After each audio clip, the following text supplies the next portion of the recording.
Okay, welcome to the Working Wellbeings podcast. Hi, Joe. Thank you so much for coming along. Thank you for having me. Yeah, and this has been a little bit of it's taken a little bit of time to put this in, right? We've been Yeah. planning this for a few months, I think. Yeah, there's something in that, isn't there, in terms of time and well-being? We could, the discussion about whether wellbeing professionals are all overloaded and don't have any time. Yeah, that comes up. That comes up a fair bit. Do you know what the amount of resilience and wellbeing sessions I've run where I'm at the front thinking, I'm a little bit knackered. I can do without running this, but that's probably another conversation for another Such day. is life, though, isn't it? That's what it Yeah. is. It's not a perfect state, is it? No, no. But we got there. We got there in the end, and it's Yeah. lovely to have you on the podcast. Thank you so much for joining.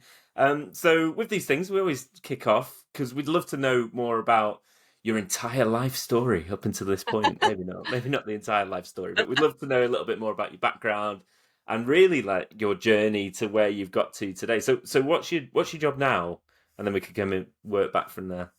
I'm head of people development at Card Factory, but I think it looks a bit different to what a head of L&D looks like as a standard role on paper because it's got quite a lot in it.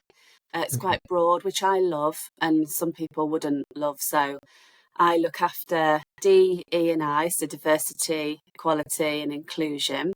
I look after wellbeing. I look after the whole of the L&D offer, so everything from leadership development to apprenticeships to our online blended learning offer and so forth. Up until recently, looked after performance management, but I've now swapped that out and look after induction. Okay. And I also spend one day a week looking after sustainability. So I'm the internal senior leader that looks after our sustainability strategy, which we've just recently launched. Okay. So how did you get such a broad role? Was that I by think just design asking or? for stuff. Yeah, I think just asking for stuff. So I I worked with my manager Jen and my CEO Darcy at my previous organisation, and Okay. I'd done a similar breadth of role there. And yeah, that's when I had the conversation with Jen about joining Card Factory.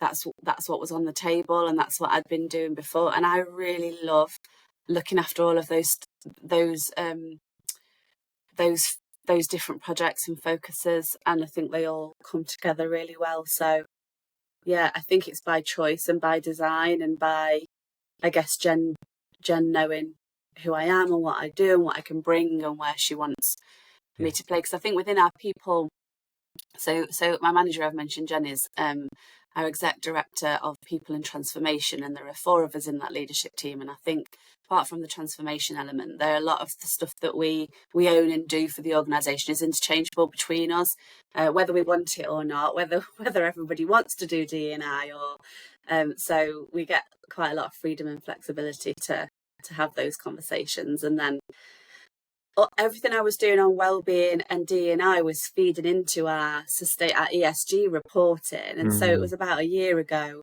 when I was talking to our chief commercial officer about who's looking after sustainability internally, because it was ramping up and we didn't seem to have a strategy or a visibility of it, where I just said to him, who's looking after this? And he was like, no one.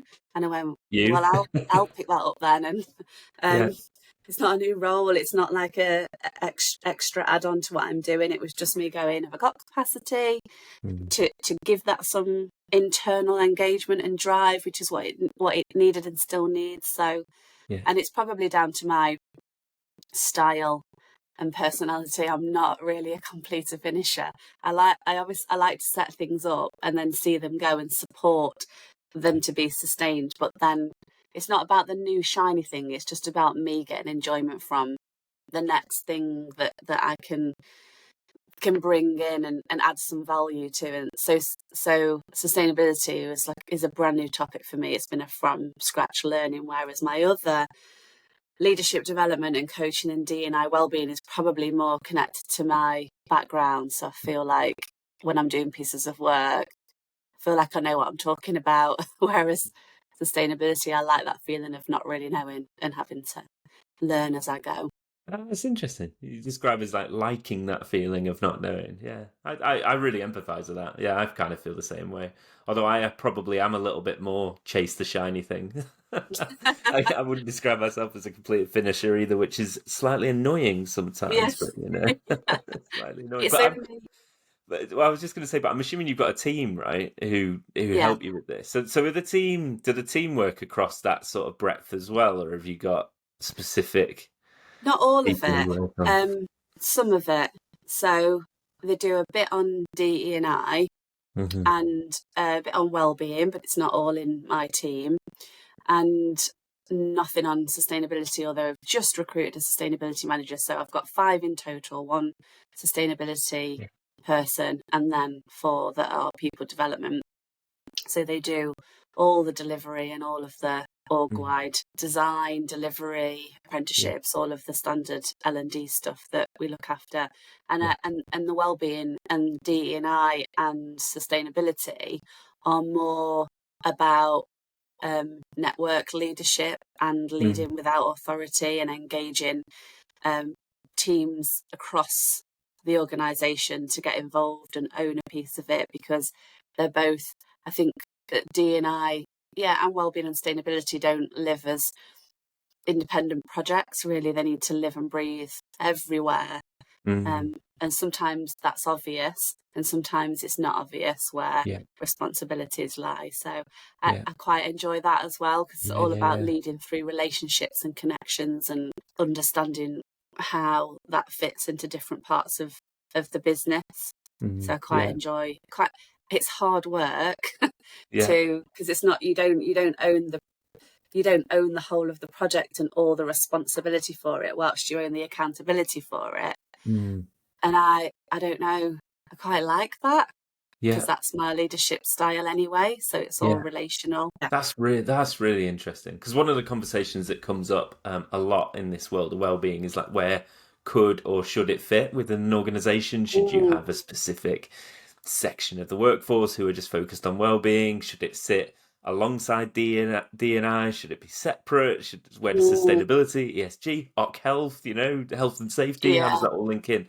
Whereas the way you've described it is, if I'm getting this right, it's a little bit more fluid than that. Especially the things around DE&I and well-being. yeah, Like you said, everybody's got a role to play there. It can't just be one person's going to enhance the well-being of the entire yeah, workforce because that's just yeah, work, is it? Yeah. yeah, absolutely. And I think there's both um, a benefit and a drawback to not having a role that's specifically about well-being or specifically about D&I, because then there becomes this like implicit perception or assumption that, oh, it's then that person's responsibility to Hmm. own the activity and make it happen. And I think that gets in the way of Hmm. the breadth, depth, and impact that you need to have with those. With But I guess the downside, that there's no ultimate responsibility for it. So yeah, sometimes stuff could fall through the cracks. yeah. It's the psychology of it's everyone else's responsibility, so I won't do anything because everybody else is going to do it. Yeah. Yeah. So that collective responsibility mindset. However, where we've gone on our cultural journey in the last 3 years has been about personal accountability, playing your part. Mm. That comes alongside an invitation to show up as your whole self and Yeah. be appreciated and valued for your individuality and what you bring. Yeah. So hopefully that works as a good safe place for people to jump into that Yeah. and check it, right, and not let ourselves be, oh, I don't need to care about that because someone else has got it. Yeah. But yeah, Yeah. just No, it's really interesting, and this is going to sound like a plug, but we did some work together and did yeah, some workshops with some senior leaders across the business, and it was about empowering and upskilling them to lead well-being within their different parts of the business. And one of the yeah, things that really jumped out at me, and I promise you, I'm not just saying this, but was people's engagement with that. Because correct me if I'm wrong, but I think the sessions were they mandatory or they were heavily, encouraged to come on the sessions. And sometimes when you run it like that, you can get some people who they kind of turn up and they think, right, I'll come to the workshop, but whatever, like I'm not really yeah, going to engage with this. But no, like these groups in particular, more than probably any client that I've worked with in the past, they were asking loads of questions. They wanted to know how they could use different aspects of the methodology, not only on the parts of not only when it came to well-being, but then also adapt some of the methodology that we were talking about to other parts of the work that they were doing. So, bearing in mind, at the same time, people were saying, as all organizations, like, we're busy and Yeah, this is going to be tough. It's not easy. But yeah, there seemed enthusiasm and a willingness to try and engage with this across all different parts of the business. It wasn't just, this isn't my job. I'm a yeah, ops manager. Well-being's not my job. That didn't really come up, I don't think. yeah. And that's the balance, isn't it, between someone having responsibility centrally, but if every leader doesn't take responsibility for where well-being lives and breathes in their area, then there's kind of no point, and there's no Mm. sustainability of it, and then there's no impact, because everyone's experience of work is significantly about their relationship with their manager. So, and Mm. that's the person that needs to own the part that is theirs to own. Yeah, yeah, Um, yeah, and we wanted to make that simple. So there was definitely, I think we had the whole of the senior leadership group, of which we've got about between 70 and 80 colleagues. So everybody who's like a head of role reports into the exec team. And we definitely had a handful who didn't engage and weren't interested. yeah. But they But were, I would say, minority rather than. yeah, literally a 5 or 4, I Yeah, guess. Um, yeah, and we're still picking up that work and that follow on, because yeah, yeah, that's the balance as well, as to where it's owned and how it's driven, because everyone's high engagement, everyone's requests for the tools and the content, and they've done the workshops and they're really engaged in it and set out a plan to use the wellbeing canvas. And mm, then mm, if when I go back and ask how that went, who's used it, very few. yeah, yeah, So and then it comes back up in conversation as a reactive, responsive activity, rather than mm, what we'd set up. And the reason we did the wellbeing leadership program is to think more proactively proactively. about Yeah, wellbeing. Yeah. yeah, yeah. It's not So easy, is it? it's It's so not no, easy. and no, it's never done really. That when I talk about that network leadership, and it's sometimes you do get that feeling like if you're not banging the drum or Mm, pulling together the steering group or instigating the activity, hmm. literally, then does it get done? Yeah, And maybe that's the whole point. You've still got to be driving it, yeah, repeat, repeat, repeat, and yeah. find So, help people remove the blockers and embed things and implement things, because yeah, then it's always going to look different how you might then go and use those tools with the design studio compared to the distribution centres and the yeah, finance team, for example. Three yeah, very different subcultures going off there, and needs, I guess, as yeah. well. Absolutely. So we sometimes explore some of the skills and attributes that we think would be useful for well-being leaders. If someone was listening to this and they were setting out into a role in well-being leadership, or they wanted to be lead well-being in the future, or they're working in HR, for example, and that's an area that they want to kind of move their responsibility over to. And it sounds to me you're mentioning things like, I really like that idea of kind of influencing a network and relationship building and that side of things, and also I'm guessing a willingness to let go of things, because that's the other thing. Mm, This is that you can't be a control freak and manage like that, because yeah, you'd want to you'd want to have ownership over every single individual thing that people were doing, and that's just not yeah, possible when you get to yeah, any size of organization, really. absolutely. Mm. And coaching and consulting, they're my biggest asset skills that help in everything that I do, as a Yeah, style and an approach. Yeah. And yeah, absolutely. And listening. I think when it comes to some of the things that I look after and deliver on for Card Factory, mm. the level of listening and the quality of listening to difference and understanding needs. And I sometimes think, yeah, in HR, in people, it's the quality of the listening is Mm. so important. It Mm. it counts for much more than being able to respond to every single thing that colleagues are asking for or telling you that they need and want or expect. because I think if you do really good listening, you get much better connection, you get much better empathy, two-way empathy, so that colleagues can understand when you can't always meet every single need. I guess Yeah. I'm thinking about multiple topics, like not an area I look but a good example is like pay and reward. And when you're doing listening on pay and reward, Mm.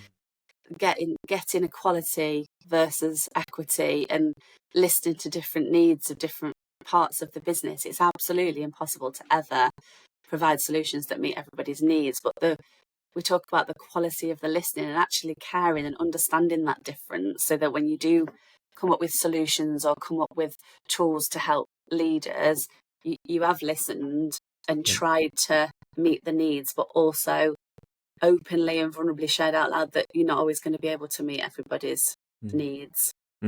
Yeah. So I think we forget about listening. You know, Yeah. you said about not being a control freak or that feeling of not knowing what you're doing, then I wouldn't be able to succeed or enjoy that without listening, because every single thing that I've done at Card Factory has been about inquiry, and I really like appreciative inquiry. So conversations and listening and thinking about what people would like to be different, and then finding out what's brilliant, and then setting out on a path to get there. And it's listening that's just invaluable. Yeah. It's like you're coaching the whole organization, right? Because when you're coaching an individual, yeah, it's listening, and you very rarely does an individual change behavior if you just tell them what to do. You should do Yeah, this, you should do that.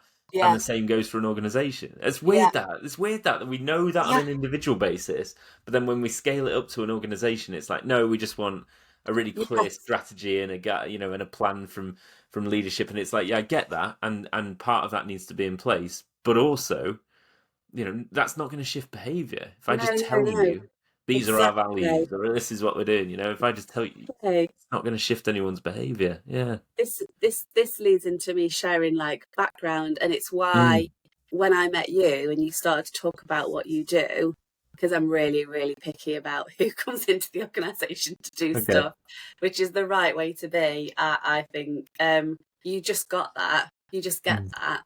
And when we started that conversation about you doing work with us, it was about I've got leaders coming to me when there's a wellbeing issue, when we've got someone unwell, Mm. when we've reached breaking point with a team and they're really concerned.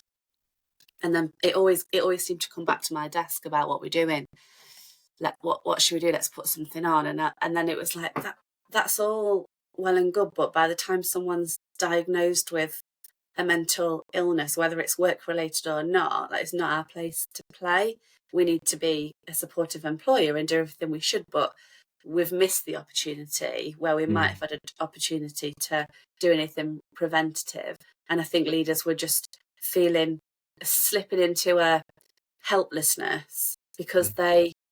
they wanted to be able to solve that problem or make it better, but they weren't recognizing that we absolutely can't. We can do this and we can't do that. But then in that helplessness, not doing the things that they could do, or recognizing that their leadership style or Yeah. the way of setting things out was the impact that they can have all the time, every day. Yeah. And so when you talk about behavior change, that's my background, and that's why I love doing like organizational development, Yeah. because I love behavior change. And Okay. I used to work for a charitable organisation and who still around, does drug, alcohol and mental health treatment. Mhm. So I studied psychology, and then when I was in my first year, happened to like slip into this career talk. So it was Psych with Crim, and there were in this careers talk there was police, probation, prison, and then it was addiction at the time. So I was in this careers talk, and there was like police, probation, prison, and then addiction, drug and alcohol services. Mm. And I thought, oh, these all look really exciting. I could really apply the places I'd like to be. And then by the end of my learning, the only one I wanted to work for was addiction. Okay. And then eventually went to work for addiction after a couple of roles before that. And was a young person's drug and alcohol worker. Mm. So worked with from 8-year-olds up to 25-year-olds. So I used talking therapies. So all of the approaches that I used with people to support them to change behaviour. Mm. And we use the cycle of change as a main core tool. And I love the way we would always use that tool with the person. So the experience of that was never a treatment that you do to someone. It was something that you do with someone, Mm. so that they could understand and work through their own mastery and doing that. It's all mostly behavioural, even though obviously there's chemical addiction in there as well. Absolutely loved it. And then when I started to do like delivering training for other colleagues there and started to learn more about L&D and learning, the theory or cycle of change, so theory of addiction, you lay over theory of learning, and it's exactly the same. Mm-hmm. And then understanding that when you talked about you can do a great strategy and great values and tell people what they're meant to be doing, but my understanding and learning from working with people in that setting is that if you want it to be long-term change, you've got to really shift. It starts with beliefs, so shift belief. Because if someone chooses to do it because they want to do it and they've got the capability to do it, then they'll do it and they'll keep doing it, not because of any other reason. And so theory of adaptation is exactly the same as the theory of learning, but you're undoing it as opposed to doing it. Mm-hmm. And so if you look at cycle of change as change for individuals and then level that up for a team, Mm-hmm. and then level that up for an organisation, which might sound really reductive, but that's why I'm doing what I'm doing now from there, because it just makes so much sense that it's the same thing, just bigger. Yeah.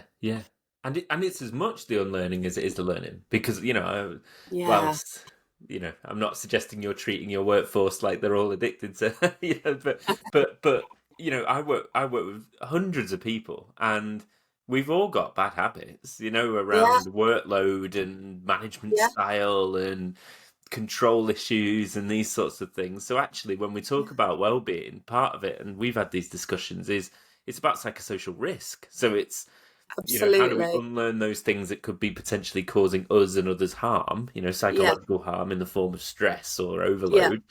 But then how do we learn the positive stuff as well? And it's as much and beautiful segue into well-being, because one of the most important things that I believe is from Carl Rogers' psychology, is that change happens after acceptance. So if you want a single person or a team or an organisation to change a behaviour into a long-term difference, you've got to create a psychologically safe enough environment for people to be able to look at the thing that they're doing and realise it's not really working, but not feel berated or judged or criticised. You've got to create an environment where it's okay and you're accepting of the status quo. So that leads us all the way back to the listening. Sometimes I've planned in sessions a contained moan and an offload. People have got to have a space to talk about and feel that the status quo, and there's some acceptance before they'll change. And I think people need that for themselves. I truly believe that. And they need it from the people around them. Yeah.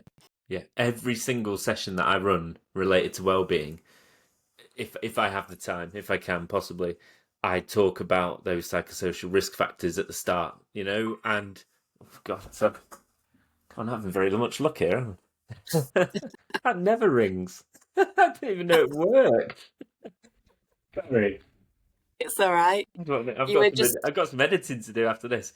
Well, let me feed you back in. You were just talking about at the beginning of a wellbeing session where you talk about those psychosocial factors. Yeah, so every single wellbeing session that I run, I try to talk about those psychosocial risk factors at the start, and it is almost, as you've described it nicely, a controlled moan. But especially if you're a frontline member of staff, and you've come along to a session and they're going to talk to you about well-being, and you're thinking, yeah, but I'm really stressed about this, that, and the other.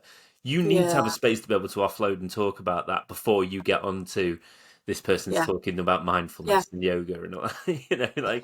You can't even think about that stuff without Yeah, having the opportunity to talk a little bit about the risk factors as well, and the current reality of what's going on. absolutely.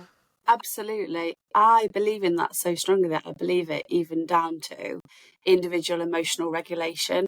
So, Mm. one of my biggest learnings, I'm jumping to facilitating and delivering sessions to big audiences, and started doing that quite a long time ago. And that feeling of terror and fear. So, public speaking is like one of the top three fears, isn't it, in the UK Hmm. or something like that? And that when I started to experience, and I could kind of feel this rising redness, and it had come all the way up my neck and then all the way into my face. And I just learned at some point to go, oh, right, I'm going red. And Mm. instead of going, oh my God, I'm going red, and then start swearing at myself and like panicking, I started to switch it to, oh, you've gone red. It's okay to go red. You've gone red. So what? Your face is bright red. Yeah, your face is bright red. Like, and do a different. So there was like, I like override it with acceptance. And it was only when I was like, that's okay to go red, that I could move past it. Yeah. So, like when we talk to my daughter a lot about trying to imprint and impart on her this acceptance of whatever emotion we're feeling, because you can feel something and then be annoyed at yourself that you're feeling it, Mm. and it won't go away. Mm. And you can feel something and push it and push it and push it away, like I haven't got time to feel that.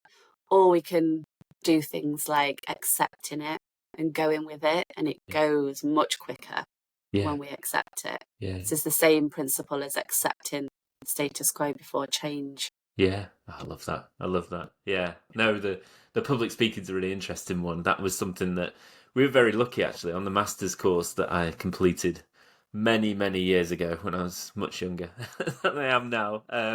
Part of that, which was great, was they got us to do a lot of public speaking. It was almost once a month or once a fortnight. We had to stand up in front of everybody and talk, and it was very uncomfortable for a lot of us, me included at the start. But Yeah, I agree. I've never really done that reflection that you have there, but it was probably that acceptance. And there was one moment, so I remember it vividly. I can't remember what the talk was about, but I basically froze in front of the group, and we're only talking like 20 of my other students who were on the course, so it was no big deal. But I thought it was the end of the world at the time, and then just I felt like that moment was very useful because the world didn't end, and yeah, I yeah, didn't actually, melt into a puddle. Like I yeah, just froze for about 5 seconds and then just carried on, and it was like, oh, the world didn't yeah. end. That's okay. I've Um, seen I've seen the people that I believe are the best people at speaking will just own own it and be vulnerable and almost like speak out loud and go. So it might look like a version of someone going, I've completely forgotten what I'm going to say. So it'll either come, or when people start speaking and they go, I'm really nervous, that looking out at the audience of you is making me feel really nervous, and I'm wondering whether I've even got anything of value to say. So, that almost framing of, I'm going to accept me, so you help me accept me, and then we get somewhere really good. yeah, it's linked to perfectionism as well, isn't it? We hold that I should be Mm, the perfect public speaker, or if you link it back to well-being, I shouldn't be stressed and I should be happy every yeah, single day because yeah, these people I see on Instagram or YouTube seem happy every single day, and yeah. none of that's true.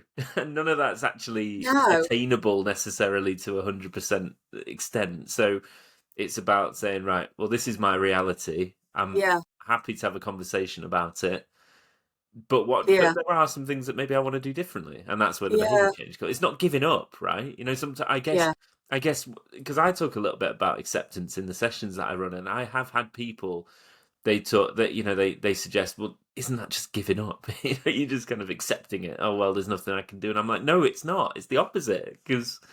Like you said, you're steering away. You used the phrase yeah. learned helplessness before. You're I've, steering away from the learned helplessness. yeah. And I think I've had friends, and I've been there myself, but you can never see it the same when you're there yourself. But I've had friends who are having a really low time, and I talk about, and one of my friends talked about that stuck in the mud Mm. feeling. Mm. But when you're there and someone's going, it's okay to be stuck in the mud, because I'm surrounded by incredibly strong, amazing women, handpicked because they are my tribe, but also those kind of people, to your point about that perfectionism, feeling like you've got to be capable all the time, is if I go, just be in the mud, there's a moment of, but if I decide to acknowledge that I'm in the mud, I might never get out of the mud. And that is terrifying. Makes me feel emotional just saying it out loud. But what actually happens is, once we literally switch into, okay, I'm just going to relinquish then and be in the mud, you can move into a different space. It is so true. I've seen it happen so many times. But letting go and going, oh shit, I don't know what I'm doing, or yeah. Yeah. Oh, I didn't know this was going to turn into a therapy session. I love it. I love Yeah, it. sorry about that. No. It's right on my street. So you took the back to your journey to where you are today, because I said we'd get there eventually. So you worked for that organization for a number of years, and then what did you do after Yeah, that? just to share, before that, I volunteered for Childline when I was at university, which Okay. kind of set me on that path to therapeutic route, which is why it's never far away, hence our conversation. But yeah, so I was there for 10 years. So I Oh, went from doing the operations of the organisation, so being a project worker, all the way through to being the L&D manager. mhm. So as a national organisation, had a team, and primarily we went around delivering psychosocial intervention skills to all of the project workers and the services that we had. And then I started studying. I did a master's during that time that I was there, so self-funded leadership mentoring and coaching. And I realised that all of the therapeutic interventions that I'd learned as talking therapies Mm. were actually really good coaching approaches. So it's exactly the same approach and same skill set, just for different topics. So one thing that I think I'm good at ethics and professionally is knowing the difference between coaching and counselling, where that line is, and knowing whether I can go over it to support someone, or obviously that would be with and by permission, or making sure that's caught so you keep people safe, or you know when to refer on Mm. um, to a different professional. So yeah, really got into coaching, and then I left Adaption with not a job to go to.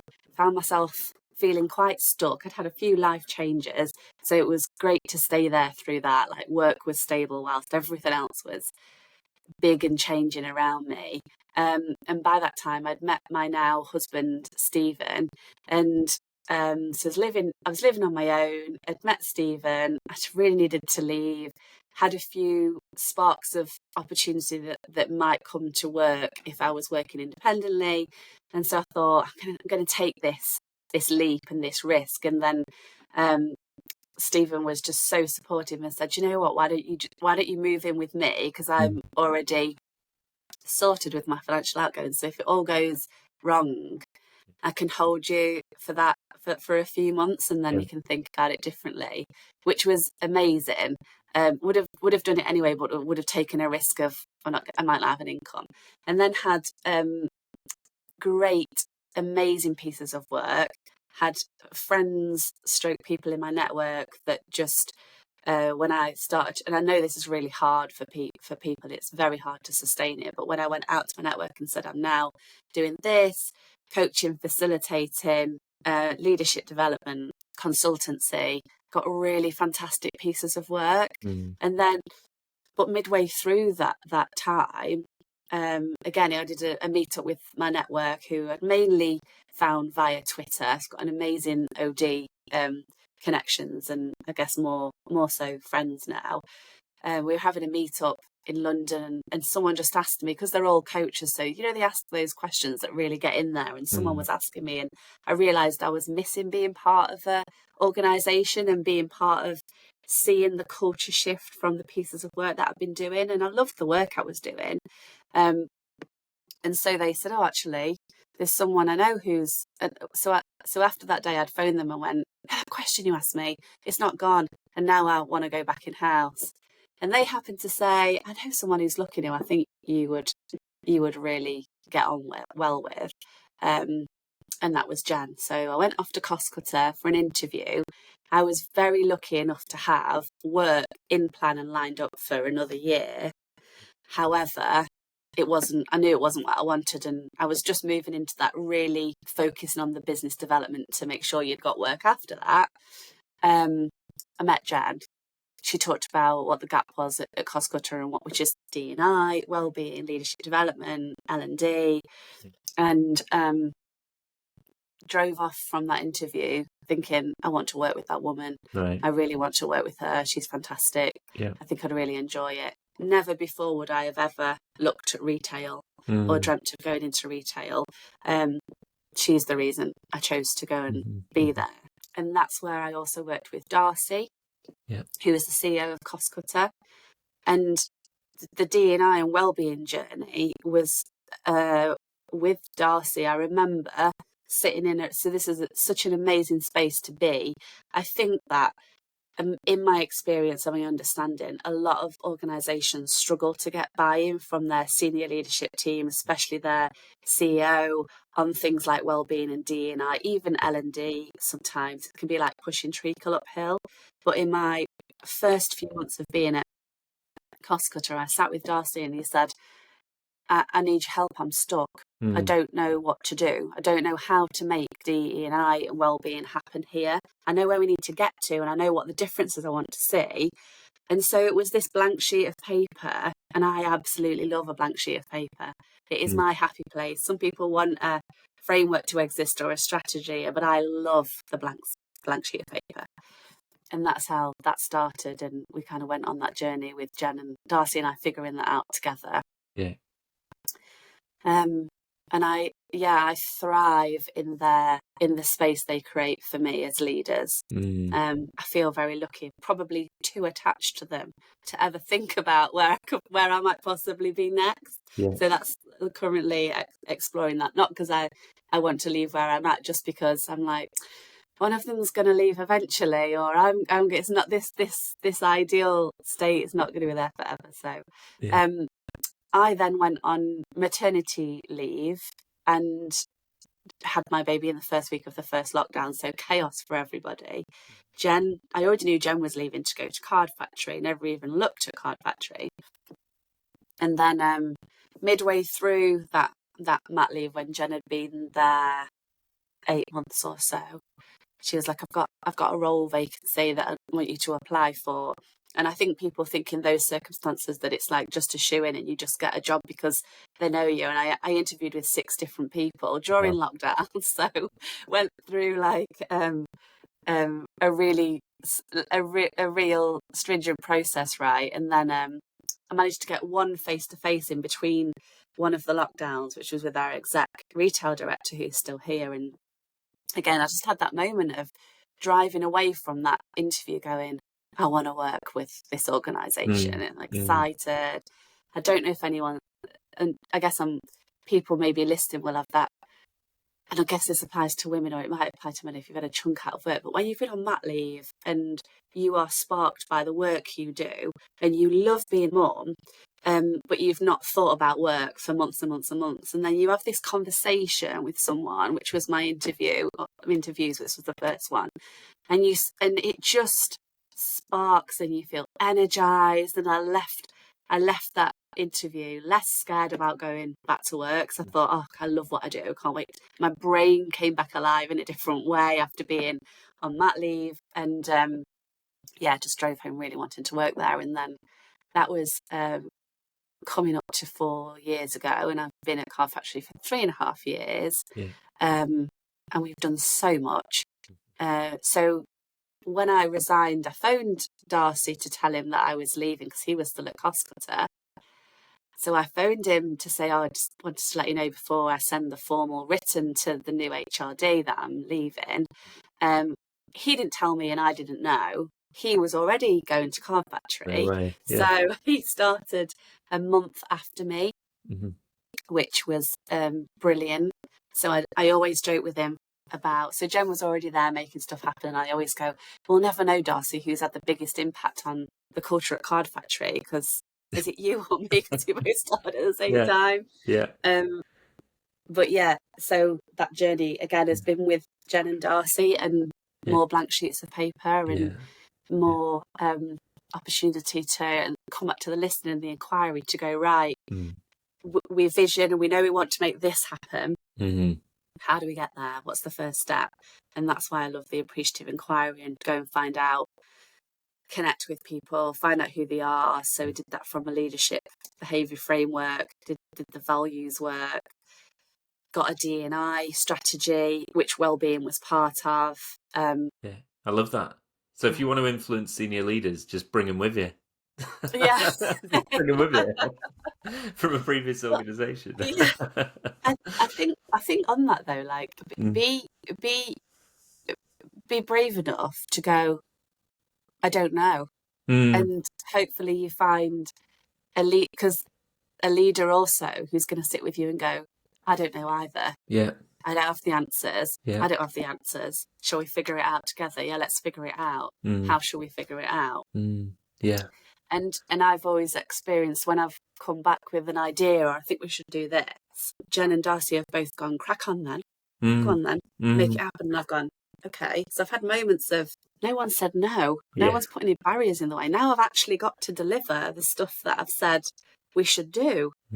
So that's quite, I always find that moment quite, it's like you get this big plan, you've got this strategy. I think we're going to do this. This is the plan. This is what's going to happen. And then when someone goes, go on then, we're supporting it, crack on. Yeah. And then I often have a moment and go, I've got to make it happen now. I've got to actually make the stuff. Hence the like visioning, strategizing, thinking, pulling something together, and then I'm like, I've got to deliver it. But you're doing. But it's also great to hear that there's a willingness to do some experimentation as well, right? Because I'm assuming you didn't say this, but I'm assuming that they would say crack on with that, but they're not expecting it to, definitely work or happen overnight. Oh yeah, all like everything's long game. Everything's culture change stuff that we. A really good example, not specifically wellbeing, but working at Card Factory. So it was June 2021 when I got the sign off for the senior leadership team. So it was a bit of a shift in reorganisation of a senior leadership team, which had been looked different before. So got 10 people, set a criteria, and has said, really, really think from the inquiry I've done on leadership behaviours, I think we should put this whole team through a level 5 coaching, and we should be using reflective practice in the guise of action learning sets. And I want to bring a thinking environment to their development time. So, and I don't know if I think I've talked with you about thinking environment before, the Nancy Klein stuff, but talk about that psychological safety in the space you create. I've brought that to Card Factory, like a thinking environment, so get people to use that so they can make sure they create the right space for quality thinking. It's like I want to bring all of these things, and I think the trust from the exec team, when I think they kind of knew, so say half of them knew what it was I was talking about doing. Nothing like that was happening at Card Factory, but the trust to go on then, crack on with that. And then there are moments 3 years on where I can go, what I said 3 years ago, it's finally living and breathing, because someone's coming to me and going, we need those action learning sets. We need to be doing a thinking environment. And everyone else in the SL, everyone new who's joined needs to do coaching level 5, because it's been the biggest game change for my leadership journey at Card Factory. So it's you've got to, so not being a completer finisher, but staying long enough to see it out. Because with that kind of stuff and with D&I, you don't necessarily see the change until later on. Well, that's probably a really great place to kind of finish up. I guess that long-term view. But yeah, do you think there's anything? Are there any questions that you wish I'd asked you that I've not to come through? Because we've explored quite a lot there. I think there's some really great topics that you touched on. I love that listening piece. I've got from this whether or not this is right or wrong, it's the way I'm framing it in my head, is that almost taking the the skills, the soft skills that you would utilize even in a therapeutic setting with an individual. And it's almost like, how do I apply that to an organization? And it's not quite as simple as that, like you said before, but some of the things are similar, because, it's strange that we treat an organization where it's a group of people very differently to how we treat an individual, and they're all human beings. Yeah, It's all it's behavior change, and yeah. yeah, it's Mm. systems, right? I believe Mm. in systems, and systems are families are systems, organizations are systems, Yeah, complicated, complex, emotional, right? yeah. So I think if you do ignore all of that stuff, it's where your projects don't deliver on time Mm. and you don't get the success that you intended if you just try and pretend it's work. People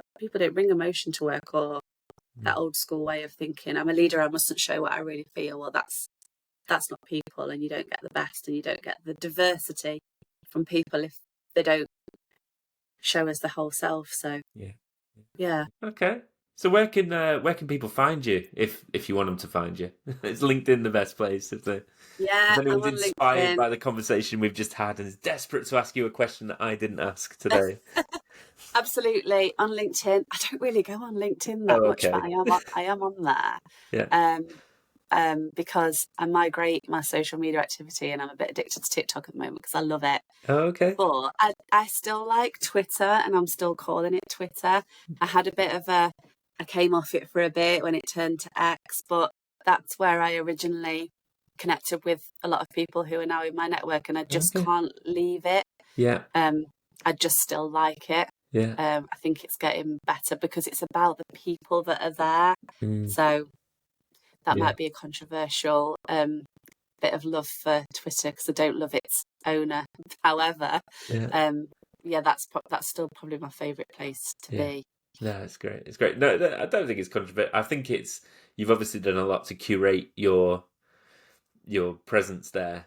My presence there is football and then horrible politics that I don't want to read, but for Right. some reason gets planted. Yeah, so I'm not a Yeah. biggest fan, but but I've not consciously curated the Yeah. space that I want on there, which is I think it's often because what it's we so do. leveling. I Yeah. find LinkedIn a bit polished Mm. and Mm. self promoty, Yeah. and and Twitter's just leveling Yeah. and diverse and inclusive, and I just find Yeah. that helpful. Got you. Got you. Well, hopefully people are listening to this either through Spotify or the full episode, or probably a clip on LinkedIn, which will be very polished, but wherever that listens to it, it'd be great. It's all Thank you right. so much for the conversation today. Really appreciate Thank it. There's been you. some really Thank interesting you. stuff in there. Hopefully we can do it again. And Yeah, yeah, lovely. enjoy the rest Thank of your you. day. And you. Cheers. Bye. Bye.